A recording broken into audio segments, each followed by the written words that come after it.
ഈശോ മിശിഹായ്ക്കും സ്തുതിയായിരിക്കട്ടെ.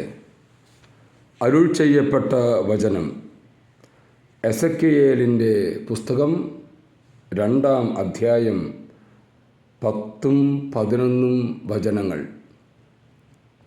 അവൻ തുടർന്നു, മനുഷ്യപുത്ര, ഞാൻ നിന്നോട് പറയുന്ന വാക്കുകൾ ചെവി തുറന്നു കേൾക്കുകയും ഹൃദയത്തിൽ സൂക്ഷിക്കുകയും ചെയ്യുക.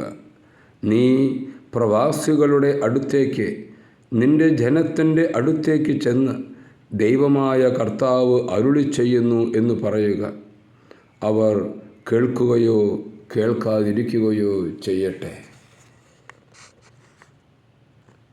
ദൈവത്തിൻ്റെ ഈ അരുളപ്പാട് നമ്മുടെ ഓരോരുത്തരുടെയും ജീവിതത്തിൽ ഒരു മുന്നറിയിപ്പായി സ്വീകരിച്ചുകൊണ്ട് ദൈവത്തിൻ്റെ വചനം കേൾക്കാനും ഹൃദയത്തിൽ സൂക്ഷിക്കുവാനും അതിനനുസരിച്ച് ജീവിക്കുവാനും സാധിക്കട്ടെ.